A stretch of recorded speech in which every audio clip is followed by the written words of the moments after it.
Hello there. So I'm currently going down a little bit of a rabbit hole, and I wanted to take all of you with me. We're just gonna go through the internet and kind of see a lot of really cool things, specifically on extinct giraffes. I'm kind of going on a little bit of a rabbit hole with extinct members of the Giraffidae family, because I love giraffids. Giraffids are some of my all-time favorite animals. I love ungulates in general, but giraffes are really up there for me.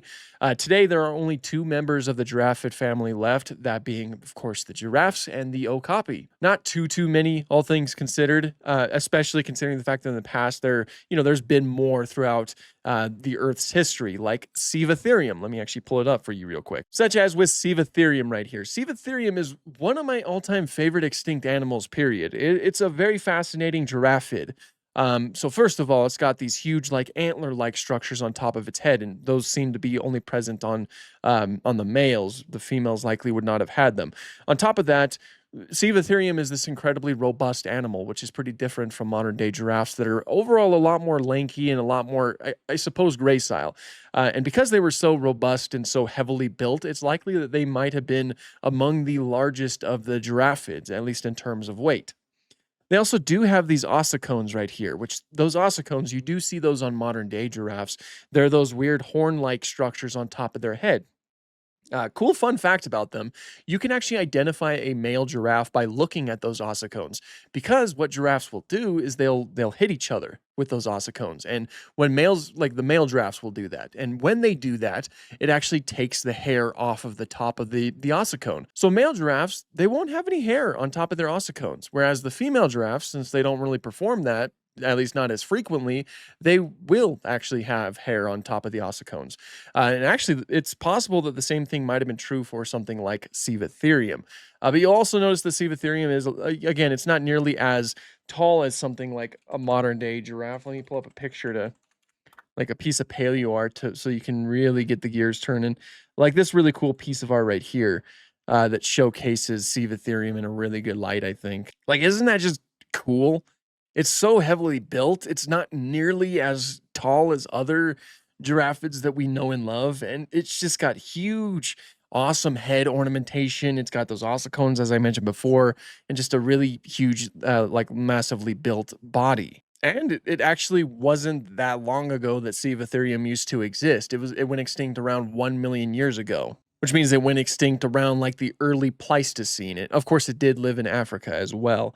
But on top of that, I wanted to I know Civatherium, I know about Civatherium pretty well. Like, again, like I said, it's one of my favorite extinct giraffes, but there's a lot more out there that I don't really know about. So I figured we can dive into those real quick. So here we go. Here's like an image of extinct giraffes. These are all members of the Giraffidae family. Of course, there's quite a few compared to the ones that we have today, which are these modern day giraffes, as well as the okapi down here. They come in all kinds of different shapes and sizes. A lot of them are a lot more, again, robust. A lot of them are a lot more heavily built. A lot of them are thinner from each other, and some of them are even decently small. The okapi certainly fits that build of a decently small one. So let's see, which one of these fellows would I like to look into? There is one type of giraffe relative that I've heard about that I don't know too much about. I don't even know if it is. It's a giraffe relative right here. I don't think this is specifically a giraffe, but what's it called? Disco Kirks. Disco Kirks. Name's down there. I'm gonna go ahead and copy that and paste it, and then we're gonna look into this fella. So this is Disco Curix. It's not in the Giraffidae family. Instead, it's part of the Prolibitheridae family, which is not a family I've ever heard about, and Wikipedia doesn't really have too much information about it, which is a little bit unfortunate. Uh, but it's not a part of the Giraffidae family. It's an extinct genus of even-toed ungulates, which that's how they're separated. Even-toed ungulates, they're known as artiodactyls. That includes modern day animals like bison, or of course giraffes, as I mentioned before. So it is kind of related to giraffes in the fact that it is an even-toed ungulate. But whales are also even-toed ungulates, which is probably pretty confusing for a lot of people. But like pigs and things like that. You also have perissodactyls, which are the odd-toed ungulates. That includes things like horses, or I believe rhinos. Really cool animals like that. But yeah, here's a skeletal of Discorix. It's a weird animal. It's a weird animal. Again, it's not a part of the Giraffidae family, so it doesn't really fit the criteria of what I'm trying to talk about in this video, but it's one that I've wanted to learn about for a while. It's possibly related to modern day giraffes and the okapi. So, again, it's related to them, but not quite a giraffidae, part of the giraffidae. It was alive during the early Miocene period, around 17 to 16.9 million years ago. So it didn't really live too long.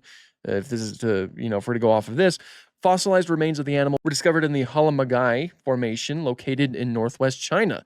The species is known for their thick skulls and stumpy necks used for fighting other males. So yeah, they kind of bump heads with each other, which is a pretty interesting image overall. And most of the art does depict them like that, kind of like in the middle of doing something like that. And they just have these very thick headed heads, their skulls, I suppose. But we're looking for giraffes here. We're looking for extinct members of the Giraffidae family. Can I go here? Can I go down to Giraffidae? Of course, they have alive ones, but there are some. I don't know. Is this a giraffid? This is not This is not a giraffid. It split off. Oh, right, because that's Giraffidae. I wasn't paying attention. Whoops. There's also Cevatherinae, which is the subfamily of giraffids. Things kind of get a little bit more organized, but they also do have some genera that are part of the Cevatherinae family, such as Brahmatherium, which looks like we're mostly identified from a skull right here. Very interesting looking skull. It's an extinct genus of giraffid that ranged from India to Turkey in Asia. It is closely related to the larger Cevatherium, the first part of the generic name.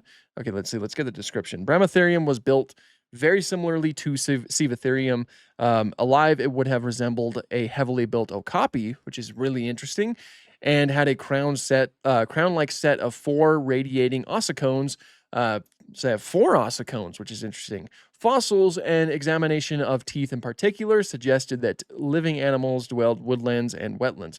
So let's see if anyone's made any paleo art so we can get a decent idea of what it looks like. So this is Brahmatherium. Oh, I've seen images of this fellow before. Never had a name for the face though, but yeah, this is what Brahmatherium would look like. I've seen Mario Lanzas, his artwork on it. Mario Lanzas always does amazing stuff.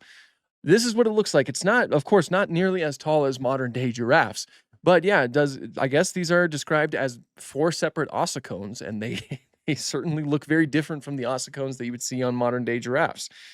They are pretty tall, and they're not. It doesn't seem like they're as heavily built as Cevatherium was, but still very bulky in general. Very cool animal right there. Let's see what else there is. So there was Brahmatherium, and then we have Hydaspitherium. Hydaspitherium is an extinct genus of giraffid artiodactyls. As I mentioned, artiodactyls are the even-toed ungulates that lived during the Cenozoic era, during the Miocene epoch to the Pliocene epoch in Pakistan. Giraffids are represented in the late Miocene epoch of the Siwaliks by larger Cevatherinae, such as Cevatherium, Brahmatherium, Helidotherium, and whatnot. Let's see if we can get a picture of Hydaspitherium. There's nothing that talks about its description here, so I don't know if we have a lot of fossil material of it. But it's always worth a look. Yes, we do not have it doesn't look like we have a lot of skeletal material right here. It looks like we have some pieces of the mandible, so the lower jaw, but not much else. So I'd assume that most art we see would be speculation. Like, I don't know if we'd know if it looked like this. This is Brahmatherium right here, so obviously not that. So we don't know a lot about this fella right here, unfortunately, but there is another one somewhere. Brahmatherium, Helidotherium. Oh, it's a little dude. No ossicones, no visible ossicones or anything like that. Helidotherium is an extinct genus of Cevatherine giraffid from Europe, Africa, and Asia during the Miocene. Something I've noticed with like Wikipedia articles is how inconsistent they are with like the beginning description. Some of them outright clarify that these guys are artiodactyls, whereas other ones like this one, they don't even mention that it's an artiodactyl. I just think that's kind of interesting. Like you'd think that they would all kind of be consistent, but of course, I think there's a lot of different people adding to these sort of things. The most complete skeleton is that of a female, based on the comparison with an intact female Cevatherium giganteum skull. Only 2 species of Helidotherium have been discovered, with H. grande being larger than H. duvernoi. Not too sure. The former has been found only in Pakistan. So yeah, and this is what the skull looks like. Again, there's no visible ossicones or anything like that. So let's see if anyone's made any paleo art of this fella. Oh, a lot of people give it like okapi coloration, which is fun. Okapis are relatively short in terms of giraffids, so that's a fine comparison to make, I think. But it's interesting. These are such fascinating animals, and it would be really interesting if a lot of them were still around today. Like, could you imagine something like that? But yeah, that's just a little bit of a rabbit hole. I just wanted to like get a little bit of a like an extinct giraffe fix. I hope I introduced you guys to some new types of giraffids that you've never heard about before, and I hope that you learned something new. I might do these type of videos a little bit more frequently because it's always something that's really fun to do. That's something I like to do is just dive into something that's relatively specific in terms of prehistoric animals, and I love giraffes. And I love giraffids. Giraffids are really, really fascinating animals. They're among my favorite animals today, and extinct ones are, of course, incredibly fascinating too. I'm sure that there's way more extinct giraffes out there. Like I'm sure some of these we haven't looked at, like Samotherium, Yokapi, Climacerius, I think. Which some of these guys do have ossicones. This guy right here has ossicones down here. This one looks to have ossicones. This one looks a lot like an okapi. Of course, okapis have ossicones. A lot of them are pretty consistent, but some of them have very interesting structures. Like, just look at that. Look at this guy, man. The Brahmatherium just and the C. This is the Civatherium, right?